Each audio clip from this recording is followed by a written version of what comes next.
Olá, meu nome é Flávia Maria Cruvinel, sou professora da Escola de Música e Artes Cênicas da Universidade Federal de Goiás e também colaboro como professora e criadora de conteúdo da Academia Arte Toda Gente, via Sinos, Sistema Nacional de Orquestras Sociais, realizada pela Escola de Música da Universidade Federal do Rio de Janeiro em parceria com a Funarte, Fundação Nacional das Artes. Estou aqui para iniciar o curso Ensino Coletivo de Instrumento Musical, Concepções, Espaços e Práticas, e essa unidade, intitulada Ensino Coletivo de Instrumento Musical no Brasil, tem como conteúdo programático os aspectos históricos do ensino coletivo de instrumento musical no Brasil, as diretrizes pedagógicas e os aspectos didáticos do ensino coletivo de instrumento musical e os conceitos utilizados nos processos de ensino-aprendizagem de instrumento musical em grupo. Já foram disponibilizados os slides sobre os aspectos históricos do ensino coletivo de instrumento musical no Brasil, abordando as primeiras iniciativas e os professores e pesquisadores considerados pioneiros dessa área de atuação. O tema central dessa videoaula é apresentar as diretrizes pedagógicas e os aspectos relacionados ao ensino coletivo de instrumento musical, além dos conceitos utilizados no processo de ensino-aprendizagem de instrumento em grupo. O ensino coletivo de instrumento musical é entendido como metodologia ativa de educação musical que busca promover uma mudança paradigmática, entendendo que todas as pessoas podem fazer música. Dessa forma, entendo que a música é um conhecimento fundamental para o desenvolvimento integral do ser humano. Todos nós somos seres musicais e temos o direito à educação e à cultura assegurados pela Constituição de 1988 no Brasil. A formação musical realizada em múltiplos contextos, como espaços formais, como escolas de educação básica, escolas especializadas, cursos profissionalizantes, cursos superiores e em espaços alternativos de formação, ou seja, espaços não formais como projetos sociais, igrejas e empresas, dentre outros, são espaços adequados para o ensino coletivo de instrumento musical. Então, o ensino coletivo de instrumento musical, ele se apresenta em vários espaços, objetivos, resultados e a partir de múltiplas culturas. Uma outra questão importante refere-se ao entendimento do que seja o ensino coletivo de instrumento musical. Há muitos entendimentos. Eu trabalho com o conceito de ensino coletivo a partir do entendimento que a aula é voltada para todas as pessoas do grupo, ou seja, todas as pessoas aprendem de forma simultânea. Há professores ou há práticas que trabalham no sentido de que um professor divide o tempo da aula com vários alunos, cada educando tendo um atendimento de forma individual, trabalhando de forma separada. Para mim, isto não é um ensino coletivo. Compartilhar o tempo de aula dos alunos não é ensino coletivo na minha concepção. Da mesma forma, eu acredito que o Masterclass, apesar de ser uma atividade em grupo coletiva, também não pode ser classificada como ensino coletivo. Por quê? Porque não se trata de uma pessoa, de todas as pessoas ativas, mas apenas uma pessoa ativa, absorvendo, obviamente, ensinamentos, porém, uma pessoa ativa praticando o instrumento musical. Então, dessa forma, o ensino coletivo, ele é entendido como um ambiente colaborativo, um ambiente de aprendizagem coletiva mais colaborativa, onde as pessoas tocam e aprendem juntas as técnicas instrumentais, os conceitos musicais e os repertórios.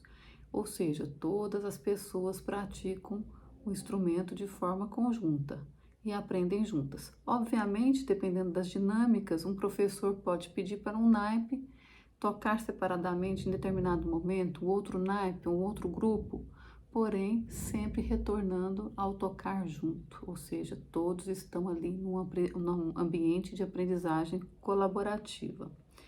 Então, o professor, na aula coletiva, ele passa a ser um mediador, um facilitador desse processo de ensino-aprendizagem e não uma fonte única de conhecimento ou aprendizagem que a gente tem no modelo tutorial. Então, os alunos também passam a se autoavaliar, a observar os outros alunos e aprender com os outros alunos. Então, o processo ele é totalmente colaborativo de aprendizagem mútua. Um outro ponto importante também refere-se aos conceitos. Quais são os aspectos pedagógicos e conceitos que incidem na pedagogia do ensino coletivo de instrumento musical? Os dois primeiros conceitos são do ensino coletivo, o ensino coletivo homogêneo e o ensino coletivo heterogêneo. A classificação, ela diz respeito à família dos instrumentos musicais. No ensino coletivo homogêneo, trabalhamos apenas com um instrumento musical, como, por exemplo, o ensino coletivo de violão, o ensino coletivo de flauta, o ensino coletivo de piano, o ensino coletivo de violino. Somente um instrumento é utilizado naquela aula. Já no ensino coletivo de instrumentos heterogêneos, ou ensino coletivo heterogêneo, refere-se ao processo de ensino-aprendizagem em grupo por meio de instrumentos da mesma família ou do mesmo naipe, como, por exemplo, ensino coletivo de cordas, ensino coletivo de sopros, ensino coletivo de percussão, ou ainda em formações musicais possíveis, como o ensino coletivo de banda musical. Para que o ensino coletivo heterogêneo aconteça de forma eficiente, é necessário que os instrumentos ou a formação tenham elementos técnicos musicais comuns, possibilitando a criação de estudos técnicos e arranjos musicais possíveis para serem aplicados aos instrumentos simultaneamente na sua sistematização metodológica. Então, o ensino coletivo homogêneo heterogêneo nada tem a ver com o desenvolvimento da aprendizagem dos alunos. Não se refere quando se trata do ensino coletivo homogêneo ou heterogêneo, do processo de desenvolvimento pessoal dos alunos, ou seja, a turma é heterogênea, ou seja, a turma tem alunos com diversos níveis de desenvolvimento. Não se trata disso, mas sim apenas das famílias de instrumento ou do instrumento utilizado naquela aula em grupo. Um outro conceito importante, outros dois conceitos importantes são de professor regente e professor assistente. O professor regente, como o próprio nome diz, indica, o professor que assume a condução da aula, assume a postura de regente desde o primeiro dia de aula. Ou seja, o professor regente, como o próprio nome diz, é o professor que conduz a aula. Já o professor assistente, ele é aquele que auxilia o professor regente, circulando entre os alunos, corrigindo a postura, afinação, ou mesmo ajudando algum aluno na leitura ou execução de algum trecho. O professor assistente é responsável naquele momento pela individualização do acompanhamento da aprendizagem. Dependendo do número de alunos, uma turma pode ter um ou dois ou mais professores regentes, aliás, professores assistentes. É muito comum, dependendo da quantidade elevada de alunos, termos um professor por naipe. Por exemplo, nas cordas, temos um professor para o naipe de violino, de viola, de violoncelo ou de contrabaixo.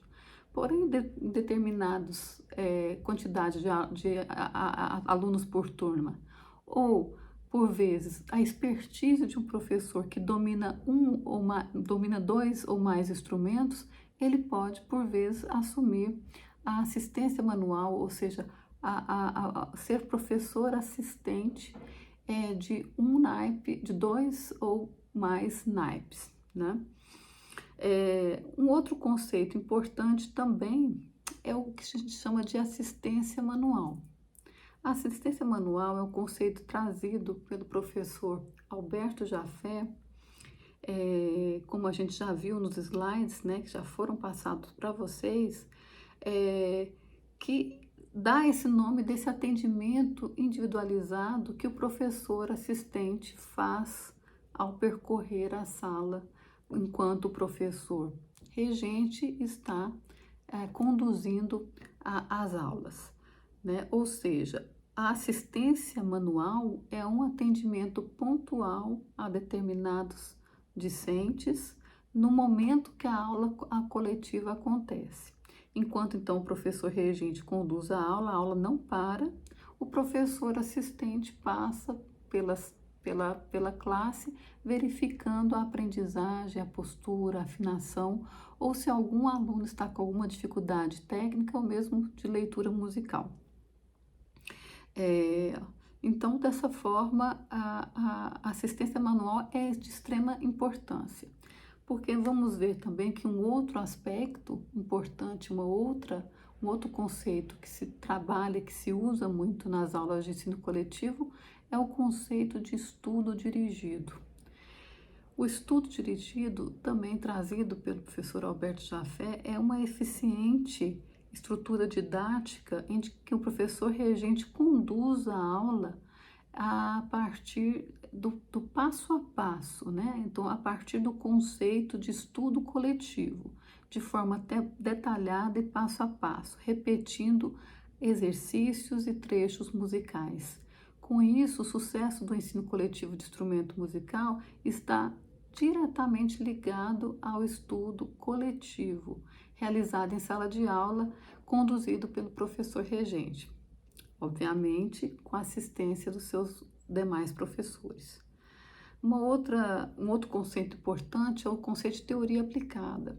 Então, no ensino coletivo, não há dissociação entre, pelo menos no primeiro momento, a partir do método Jafé e a maneira como eu trabalho, tanto com os alunos de violão quanto com alunos de cordas, não há dissociação entre teoria musical e a prática musical. Não há uma aula separada de teoria ou de linguagem musical.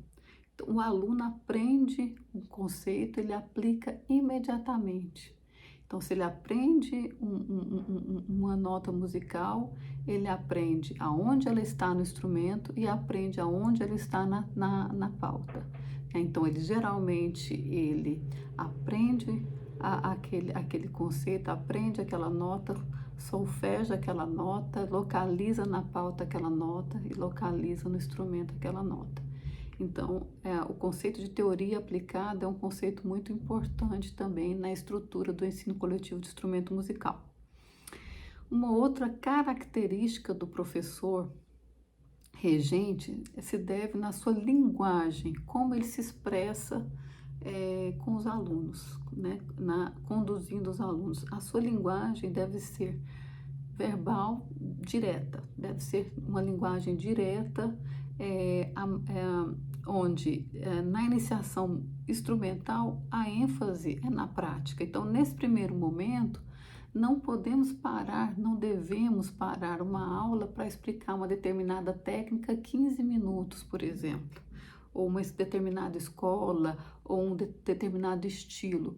Nós podemos dar informações sobre questões técnicas, questões estilísticas ou questões relacionadas à história da música, dicas para a apreciação musical, enfim, porém, ênfase na prática, né? O trabalho do ensino coletivo é um trabalho prático, onde deve-se dar ênfase na prática. Então, dessa forma, a linguagem direta do professor é muito importante. A objetividade da linguagem e ser claro no que se pretende, no que se pede, é muito importante para a compreensão de todos os alunos.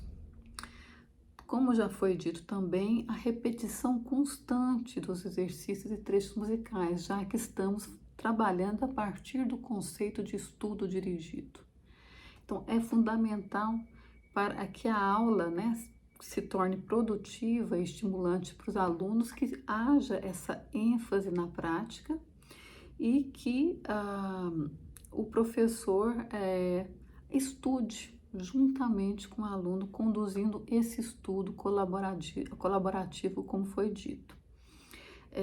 Então, a cada aula também é aconselhado que o professor introduz um elemento novo, ou um elemento técnico, musical, ou um elemento teórico, para que os alunos se mantenham motivados a não faltarem às aulas, a permanecerem, né, atentos, porém, também não apresentar muitos elementos numa aula que faça com que os alunos se confundam ou se desestimulem, né, com muitas demandas em uma aula só.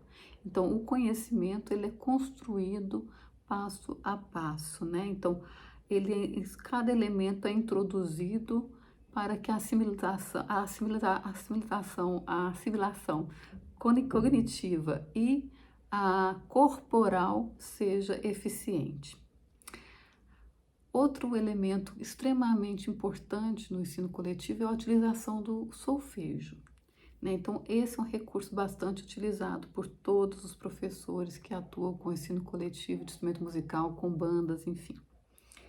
Antes os alunos, né, tocarem algum exercício, né, ou trecho musical, a gente utiliza, né, é interessante trabalhar a leitura, né, e também o solfejo, né, a leitura por meio do solfejo. E depois essa linha melódica é transportada para o instrumento. Um outro ponto de atenção refere-se à postura. Então, é muito importante que os alunos já iniciem a partir de uma postura correta. Então, o professor, desde o início, deve demonstrar o passo a passo de como segurar o instrumento, como se estiver sentado, como sentar, né? Ou seja, como adequar o instrumento junto ao corpo e estar atento às correções posturais, né? Então, sempre não deixar passar uma má postura, sempre corrigir a postura sempre que for necessário. Então, a cobrança da manutenção dessa boa postura deve acontecer desde o início dos estudos para evitar vícios e também despertar a consciência corporal do aluno. Uma outra questão importante, igualmente importante, é a escolha do repertório, né? Que é realmente um fator de grande motivação. Sempre que possível, a ampliação do repertório é bem-vinda. Geralmente, no início do processo pedagógico, no início do primeiro semestre, das primeiras semanas daquela turma, nós trabalhemos peças em uníssono. Porém, é importante também que a partir da condição dos alunos, a partir do momento propício à introdução de outras linhas melódicas, né, seja realizada, ou seja, a partir de que aquele grupo consiga executar bem uma linha, né, bem em uníssono, já introduzir a peças em 2, 3 ou 4 vozes. Então, é muito importante esse desenvolvimento do ouvido harmônico do aluno. Como a gente trabalha com o conceito de estudo dirigido, é muito importante que o professor planeje sua aula momento a momento. Primeiramente, eu sempre coloco os meus alunos numa posição semicírculo, né? Tentando ter o contato visual desde as primeiras instantes às últimas instantes, o professor no centro, né?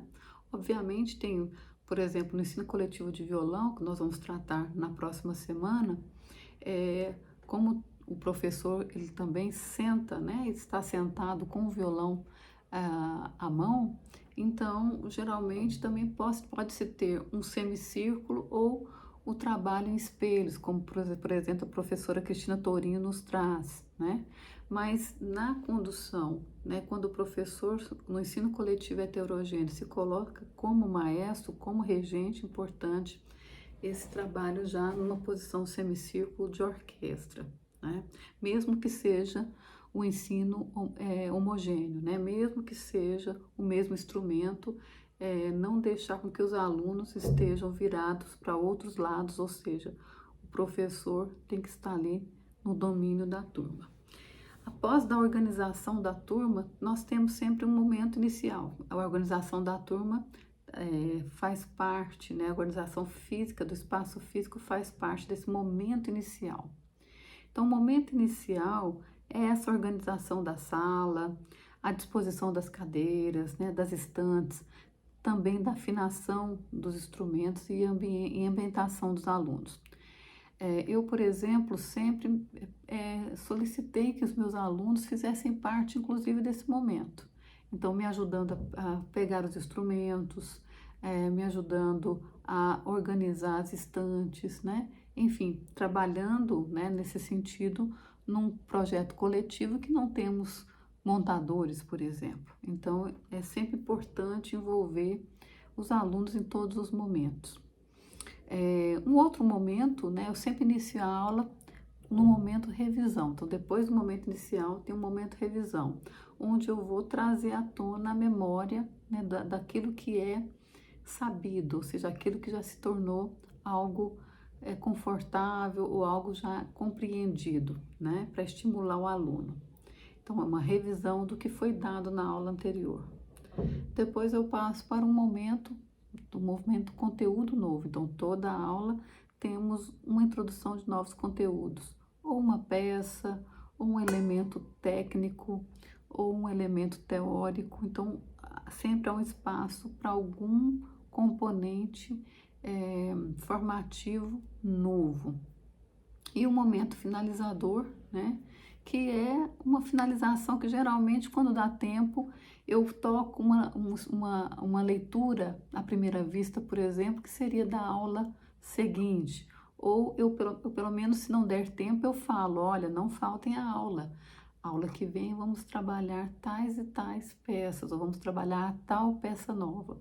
Dessa forma, mostra para os alunos, demonstra para os alunos esse momento finalizador que você tem um planejamento, tem planos e tem a estruturação, né, de todo o processo e todo o semestre, né, todo o processo de ensino-aprendizagem e o planejamento de todo o semestre.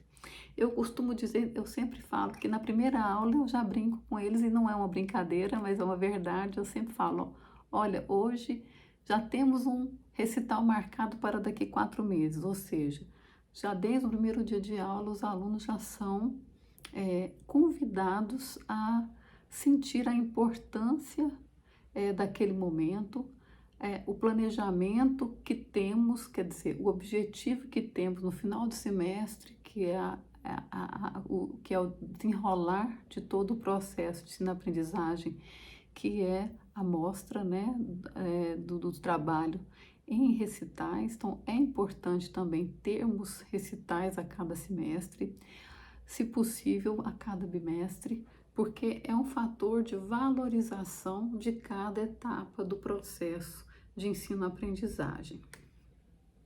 Uma outra questão importante também é o perfil do professor, né? O professor que trabalha com ensino coletivo, ele, de uma certa forma, deve ter uma postura um pouco diferente do perfil da aula individual. Eu, por exemplo, ministro aulas individuais e ministro aulas coletivas. Porém, nas minhas aulas coletivas, eu estou com mais alunos, então eu preciso distribuir minha atenção entre os alunos, eu preciso falar com uma voz mais alta, eu preciso ter um time diferenciado, né? Então, além da utilização verbal direta, da objetividade, da ênfase na prática, né? O professor deve ter qualidades especiais. Eu também trago um conceito do professor Alberto Jafé, trazido para mim pelo professor Galindo, professor José Maurício Galindo, João Maurício Galindo. Então, as qualidades especiais seriam o timing, né? O timing, o que é um timing que o professor Jafé nos coloca? O ponto, o professor percebeu o ponto de saturação daquele exercício, mas ao mesmo tempo dá um corpo, dá um movimento, dá uma velocidade para a aula. Então, a aula tem que ser viva, tem que ser dinâmica, né? Mas ao mesmo tempo o professor também tem que estar bem sintonizado para quando aquele repertório ou aquele exercício saturou naquele momento. Então, vamos passar para um outro exercício, para uma outra peça, e na aula que vem, no momento de revisão, retomamos aquela peça ou aquele exercício, caso seja necessário. Uma outra habilidade é a habilidade verbal, que é essa forma de conduzir, né, a aula de uma forma eficiente, de uma forma direta, se fazendo compreender, né, de uma forma bem direta. E uma outra habilidade, né, e uma outra característica que o professor Jafé nos coloca é o carisma, né? Então, o que seria o carisma? Seria um professor motivante, né? Um professor que extraia dos alunos o melhor possível e seja um professor carismático, ou seja um professor que envolva os alunos, motive os alunos a dar continuidade aos seus estudos. Um outro ponto de atenção refere-se à carga horária semanal. Eu geralmente gosto de trabalhar com pelo menos 2 vezes por semana, mais que 1 hora, né? Já trabalhei com 2 vezes 2 horas, 2 vezes 1 hora e meia, 3 vezes 1 hora e meia, 3 vezes 2 horas. Então, na medida do possível, pelo menos 2 contatos semanais com os alunos é importante para que o processo de ensino-aprendizagem aconteça de forma mais veloz, né? De uma forma com mais movimento. Quando a gente tem apenas uma aula semanal, primeiro, o aluno ele só pega no instrumento geralmente uma vez por semana, porque em muitos projetos, por exemplo, o aluno não tem o seu instrumento, então nem sempre o projeto permite que o aluno leve para casa o seu instrumento, então ele tem que ir ao espaço trabalhar ou estudar, né? Mas considerando a vida de todos, né, provavelmente os alunos se sentem mais seguros, sobretudo nesse primeiro momento, praticando junto com seus professores. Inclusive, o professor Alberto Jafé, no primeiro semestre, né, ele não permitia que os alunos levassem os instrumentos para casa, né, porque havia o risco, né, dos alunos estudarem o erro, né, então melhor estudar com todo o aparato pedagógico do ensino coletivo por meio do professor regente e dos seus professores assistentes. Então, na minha concepção, se possível, ter mais de 2 vezes por semana de horas é o ideal, né? De aulas é o ideal. Porém, não sendo possível, né, pelo menos uma vez, uma aula coletiva, se possível, com 2 horas, né? No mínimo 2 horas, porque assim o professor pode trabalhar um pouco mais, né, conteúdos, repertórios, enfim. Uma outra questão refere-se também às diretrizes pedagógicas relacionadas ao professor. Então, é importante que o professor regente mantenha os alunos sempre estimulados, né? Conseguindo a atenção constante de todos os alunos, ou seja, o professor deve ter aquele olhar para todos os alunos, olhando desde a primeira estante à última estante, então compartilhando e dividindo a sua atenção, mesmo que os professores assistentes estejam percorrendo a aula, é importante que o professor regente tenha esse olhar, né? Então, falar clara e objetivamente, né? Manter o aspecto lúdico, né? Que faz muito parte desse carisma falado pelo professor Jafé. Tentar nivelar a turma, né? Na medida do possível.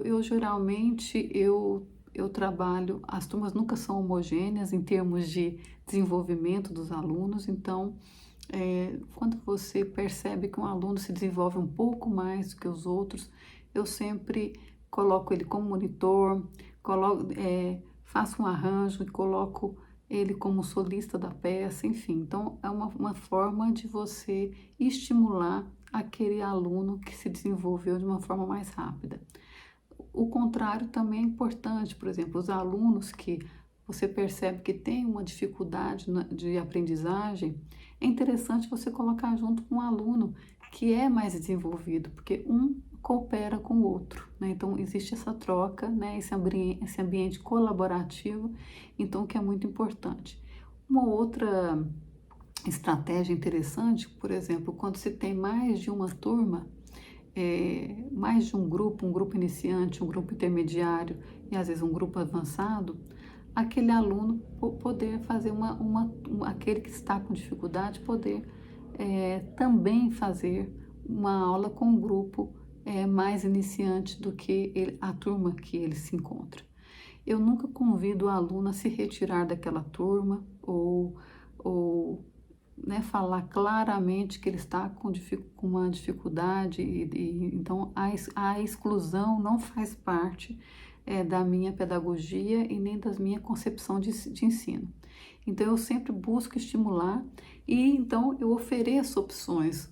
Vamos ficar um pouco depois da aula para a gente ter esse ponto de atenção naquele trecho.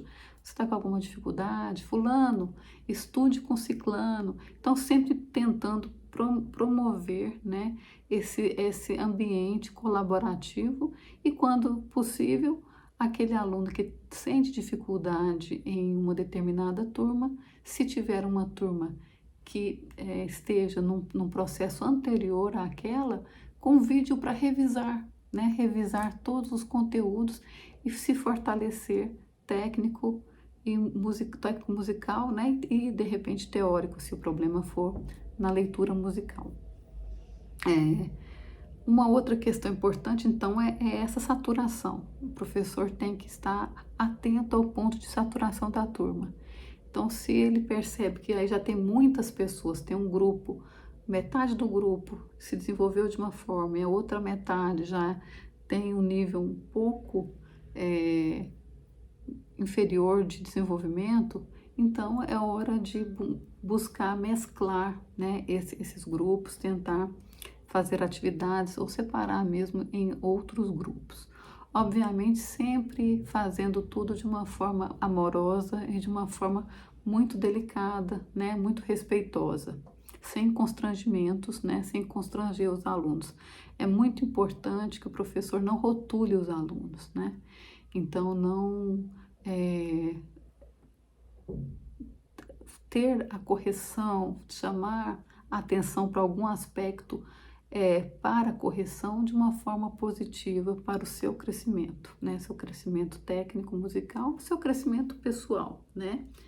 Então, estimular a todos de forma igualitária, né? Então, não deixar com que determinadas preferências, né, fiquem visíveis, né? Se tiver alguma preferência, aquele aluno mais querido, aquele aluno que se destaca, ter, né, obviamente, o professor ele tem que mediar, né, todos os indivíduos que fazem parte daquela turma. Então, nenhuma turma é igual a outra. Então, todas as turmas são diferentes porque são compostas por pessoas diferentes, né? Então, cada personalidade que envolve aquele grupo traz à tona uma personalidade daquele grupo, né? Uma característica daquele grupo.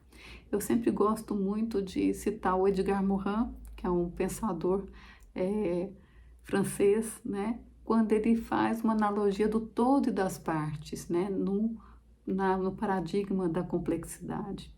Então, às vezes, o todo é igual às partes, ou seja, se a gente tem um quebra-cabeça, dependendo do ambiente, o quebra-cabeça se encaixa, né? De uma forma linear. Porém, no sistema complexo, dependendo da ambientação, um ambiente hostil, um ambiente improdutivo, um ambiente onde tenha uma violência simbólica, tenha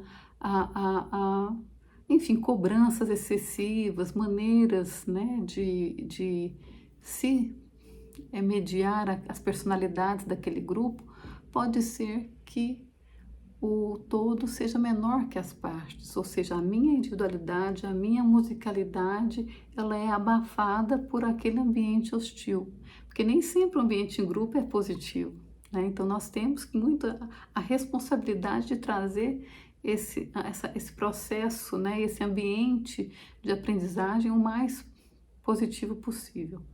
Da mesma maneira, o todo pode ser, as partes podem ser maior do que o todo, ou seja, no ambiente em que é positivo, em que a partir das interações entre as partes emergem outras habilidades que eu desconheci em mim, o todo se torna, as partes se tornam maior que o todo, ou seja, quando vai montar um quebra-cabeça, é como se as partes estivessem inchadas, e esse quebra-cabeça e essas partes ficam maior do que o todo. Então, todos nós, eu acredito que desejamos criar um ambiente lúdico, um ambiente concentrado, um ambiente de muita qualidade, mas também de muito prazer de estar ali praticando o seu instrumento, praticando e fazendo música, né?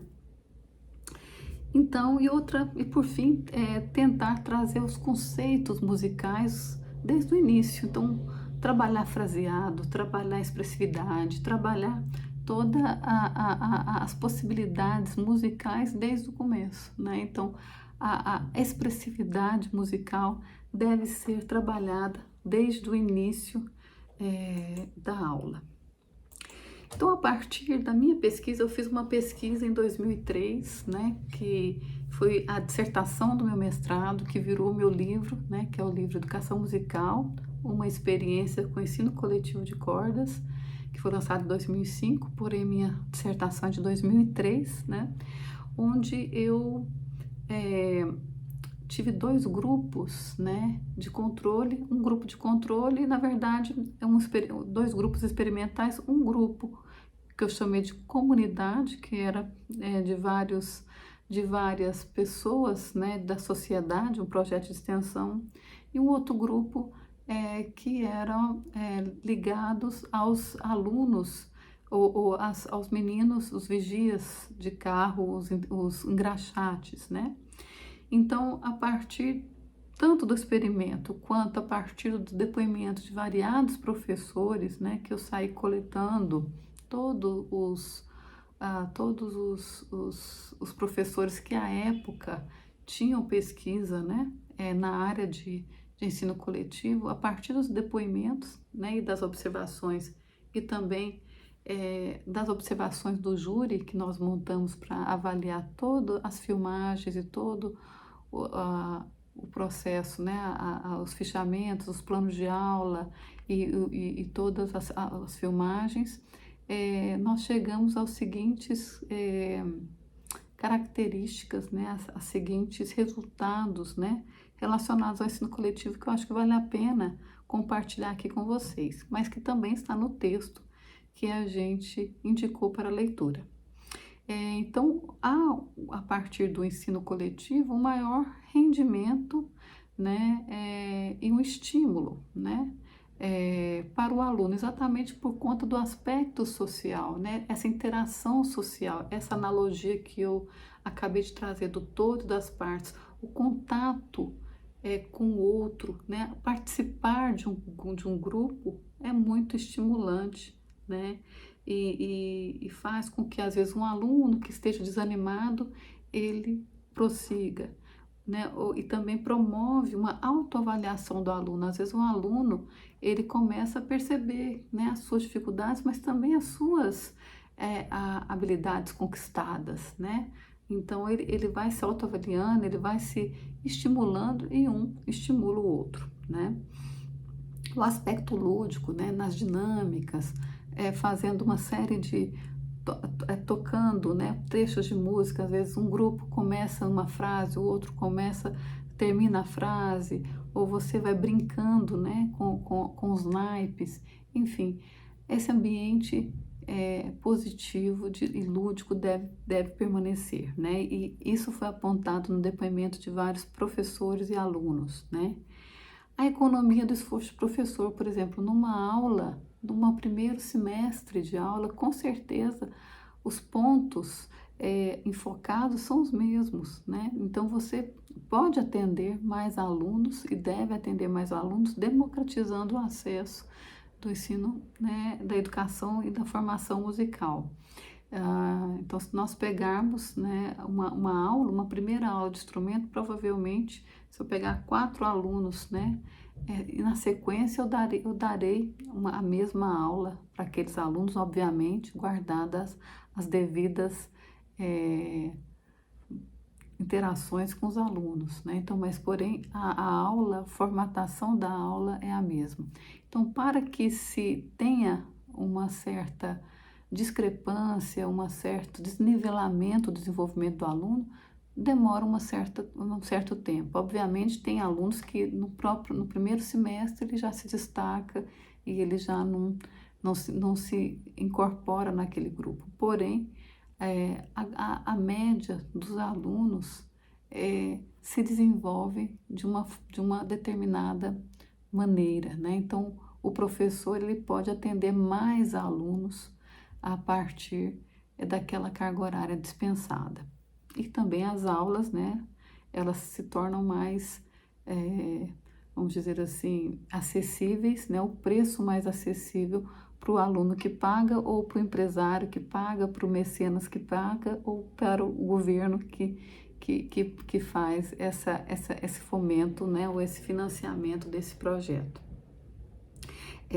A mudança, né, de atitude dos professores, né? Então o professor não é aquele detentor do conhecimento, aquele referencial único do processo de ensino-aprendizagem, quando a gente trabalha com aula tutorial, aula individual, mas sim é esse mediador, esse facilitador, né, da aula coletiva.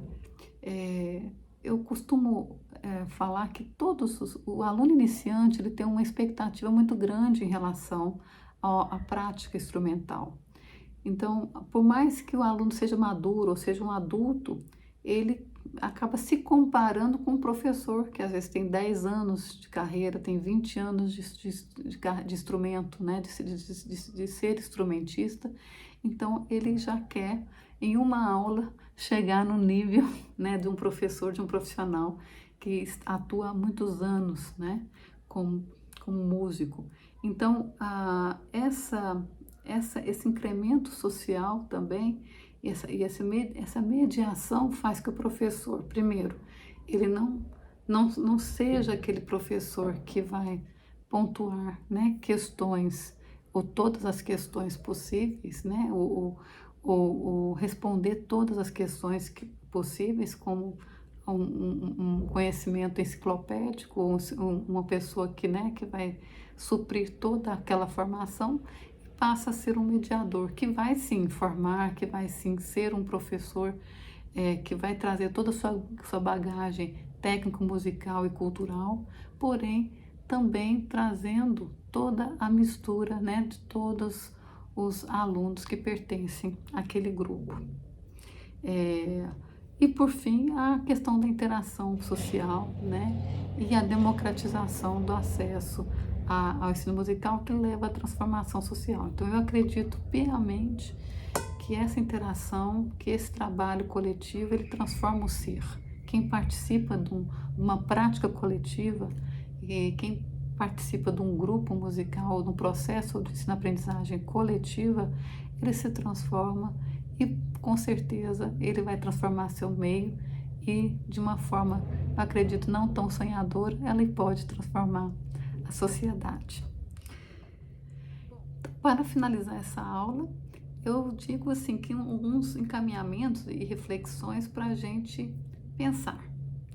Então, primeiramente, o ensino coletivo de instrumento musical é um instrumento de democratização do acesso ao ensino musical, à formação musical. Então, a partir do ensino coletivo, não existe teste de aptidão, por exemplo. Não existe uma exclusão, né? Então, todos são convidados a fazer música, porque todos nós somos seres musicais, a partir daquele entendimento que todos nós podemos fazer música, né? Da mesma forma também, o ensino coletivo de instrumento musical, na minha, na minha experiência, né, e nas minhas pesquisas, ele pode e deve ser utilizado tanto no ensino formal quanto no espaço não formal, né? Então, pode ser utilizado nas escolas de educação básica, nas faculdades de ensino superior, né? Como também podem ser usados nos espaços alternativos de formação, devem ser usados nos espaços alternativos de formação, né? Nas igrejas, nos projetos sociais, nas empresas, enfim, nas bandas, né? Que são as instituições culturais poderosas, né? Da nossa cultura brasileira. E também deixo aí um desafio para vocês, né? Que o Brasil carece de sistematização de metodologias para o ensino coletivo de instrumento musical no Brasil, né? A partir daquela discussão que começamos na aula, né? Então, tentarmos trabalhar repertórios, arranjos e uma maneira brasileira de ensinar, né? Em grupo, de ensinar o instrumento musical em grupo. Então, eu espero que vocês tenham aproveitado bastante dessa nossa primeira semana e até semana que vem.